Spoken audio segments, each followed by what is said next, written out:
एक समय की बात है, भगवान गौतम बुद्ध अपने शिष्यों के साथ बैठे हुए थे और उन्हें उपदेश दे रहे थे। तब उन्होंने अपने शिष्यों से कहा, क्रोध इंसान का सबसे बड़ा दुश्मन है। क्रोध करने वाला व्यक्ति खुद को हानि पहुंचाता ही है, लेकिन दूसरों को भी हानि पहुंचाता है। वह प्रतिशोध की आग में जलता है और अपने जीवन को बर्बाद करता है। उनके उपदेश खत्म हो जाने के बाद उनके शिष्यों में से एक शिष्य खड़ा होता है और उसे बोलता है, तू एक ढोंगी है। तेरी बातें मनुष्यों के रहन सहन से विपरीत है। तू जो भी कहता है उसे अपने जीवन में अनुसरण नहीं करता और दूसरों को यह सब करने कहता है। जब उसका वह शिष्य गौतम बुद्ध को उल्टी सीधी बातें कह रहा था, तब गौतम बुद्ध ने कोई प्रतिक्रिया नहीं दी और वे शांत बैठे थे। लेकिन ऐसे में वह व्यक्ति और भी ज्यादा गुस्सा हो गया और गुस्से में आकर उसने गौतम बुद्ध के मुंह पर थूक दिया। इसके बाद भी महात्मा गौतम बुद्ध को गुस्सा नहीं आया और वे शांत थे।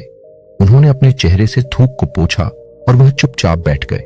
यह सब देखकर उस शिष्य को समझ नहीं आया कि वह क्या करेगा। गुस्से में आकर वह उस जगह को छोड़कर चला गया और अगले दिन अपने घर पहुंचा। जैसे ही वह अपने घर पहुंचा, तब तक उसका दिमाग शांत हो चुका था। दिमाग के शांत होते ही उसे इस बात का एहसास हुआ कि उसने कितनी बड़ी गलती की है। उसे पाप हुआ है। वह खुद को मन ही मन कहने लगा, यह मैंने क्या कर दिया? मैंने महात्मा बुद्ध का अपमान किया है। ऐसा पाप मैं कैसे कर सकता हूं? मैंने बहुत बड़ी गलती कर दी। मुझे जाकर उनसे माफी मांगनी होगी। यह कहकर वह तुरंत ही गौतम बुद्ध के पास चला गया, लेकिन गौतम बुद्ध उस स्थान पर नहीं थे। ऐसे में वह शिष्य जगह जगह भटककर उन्हें खोजने लगा।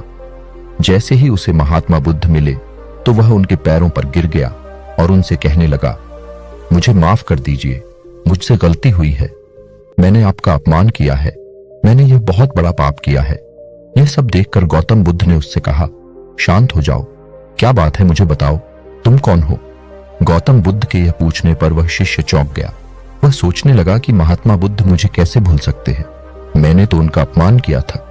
यह सोचकर उसने महात्मा बुद्ध से पूछा, मैं वही शिष्य हूं जिससे कल आपका अपमान किया था और आप इतनी जल्दी मुझे भूल गए। हमें कल की बातों को कल में ही छोड़ देना चाहिए।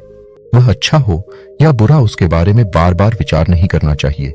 मैं बीती हुई बातों को पीछे छोड़कर आगे चलता हूं और ऐसा ही हम सबको भी करना चाहिए, महात्मा बुद्ध ने उस शिष्य से कहा। महात्मा बुद्ध की यह बातें सुनकर वह शिष्य और भी ज्यादा प्रभावित हुआ और उनसे बोला, मैं आज से आपकी हर बातों को माना करूंगा। इस कहानी से हमें यह सीख मिलती है कि क्रोध करना इंसान के लिए सबसे खतरनाक है। यह मनुष्य का सबसे बड़ा दुश्मन है जो उसे बर्बाद कर सकता है। इसलिए मनुष्य को कभी भी क्रोध नहीं करना चाहिए। इस कहानी से हमें यह भी सीख मिलती है कि बीती हुई बातों को हमें भूलकर आगे बढ़ना चाहिए। अगर कोई मनुष्य अपनी बीती हुई बातों पर ज्यादा ध्यान देता है तो उसका ध्यान पूरी तरह से भूतकाल में लगा होता है और वह इंसान कभी भी आगे बढ़ने की ओर विचार नहीं कर पाता। इसीलिए हमेशा पुरानी बातों को छोड़कर आगे बढ़ने की सोचे।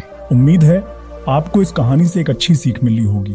ये कहानी आपको कैसी लगी हमें कमेंट करके जरूर बताइए और इस कहानी को अपने दोस्तों को भी जरूर शेयर करें ताकि उन्हें भी इस कहानी से कुछ सीखने को मिल सके, और हमें सब्सक्राइब जरूर करें। तो चलिए मिलते हैं अगली कहानी में एक और नई सीख और नए मैसेज के साथ। धन्यवाद।